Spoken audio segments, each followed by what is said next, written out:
Now it was the Passover, and the unleavened bread after 2 days. And the chief priests and the scribes sought how, laying hold of him by guile, they should be killing him. For they said, Not in the festival, lest at some time there will be a tumult of the people. And at his being in Bethany, in the house of Simon the leper,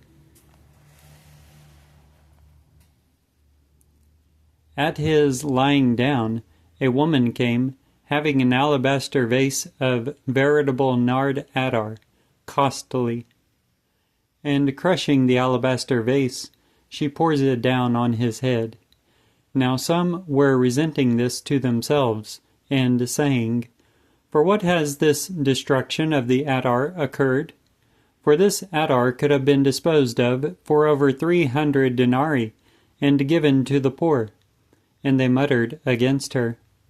Yet Yeshua said, Leave her. Why are you affording her weariness? For it is an ideal work she works in me. For you always have the poor with you, and whenever you may be wanting, you can always do well to them. Yet me you have not always. What she had, she makes use of. She gets beforehand to anoint my body with attar for burial. Now verily I am saying to you, wheresoever this evangel may be heralded in the whole world, that also which she does shall be spoken of for a memorial of her. And Judas Iscariot, one of the 12, came away to the chief priests, that he may be giving him up to them. Now those who hear him rejoice, and promise to give him silver. And he sought how he may be opportunely giving him up. And on the first day of unleavened bread, when they sacrificed the Passover, his disciples are saying to him, Where do you want us to come away, that we should be making ready, that you may eat the Passover? And he is dispatching 2 of his disciples, and is saying to them, Go into the city, and a man will be meeting you, bearing a jar of water. Follow him, and wheresoever he may be entering, say to the householder that the teacher is saying, Where is my caravansary, where I may be eating the Passover with my disciples? And he will be showing you a large upper room, ready with places spread, and there make ready for us.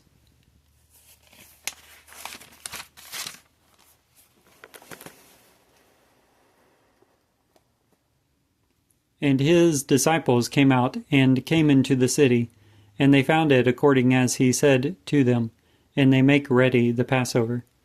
And evening coming on, he is coming with the 12, and at their lying back at table and eating, Yeshua said, Verily I am saying to you that one of you who is eating with me shall give me up. Now they begin to be sorrowful, and to be saying to him, one by one, It is not I, Rabbi? And another, Not I? Now he, answering, said to them, It is one of the 12, who is dipping his hand into the dish with me. Seeing that the Son of Mankind is indeed going away, according as it is written concerning him, yet woe to that man through whom the Son of Mankind is being given up. Ideal were it for him if that man were not born. And at their eating, Yeshua, taking bread, blessing, breaks it, and gives to them, and said, Take, this is my body. And taking the cup, giving thanks, he gives it to them, and they all drank of it. And he said to them, This is my blood of the new covenant, that is shed for many. Verily I am saying to you that no longer under any circumstances may I be drinking of the product of the grapevine, till that day whenever I may be drinking it new in the kingdom of God. And singing a hymn, they came out to the Mount of Olives. And Yeshua is saying to them that all of you shall be snared in me in this night, for it is written, I shall be smiting the shepherd, and the sheep shall be scattered. But after my rousing, I shall be preceding you into Galilee. Yet Peter averred to him, And if all shall be snared, nevertheless not I.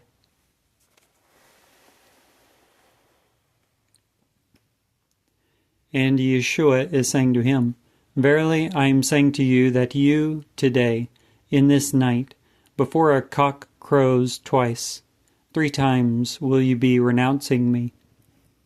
Yet Peter spoke extravagantly, Rather, if ever I must die together with you, I shall under no circumstances be renouncing you. Now similarly also said all.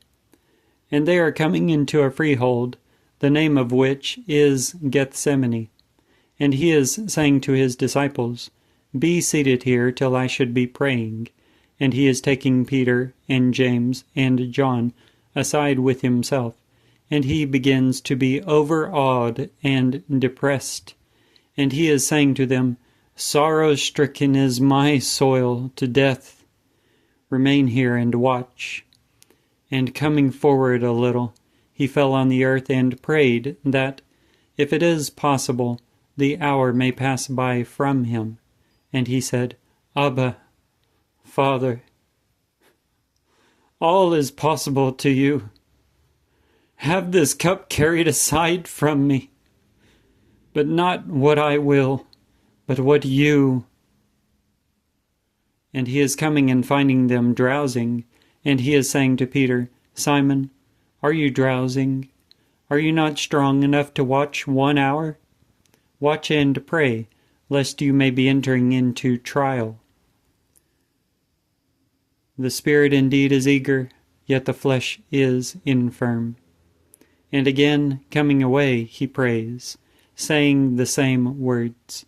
And again coming, he found them drowsing, for their eyes were torpid, and they were not aware what they may answer him. And he is coming the 3rd time, and is saying to them, Are you drowsing furthermore and resting? It is away. The hour came. Lo! The Son of Mankind is being given up into the hands of sinners. Rouse! We may be going. Lo! He who is giving me up is near. And straightway, while he is still speaking, coming along is Judas Iscariot, one of the 12, and with him a vast throng with swords and cudgels from the chief priests.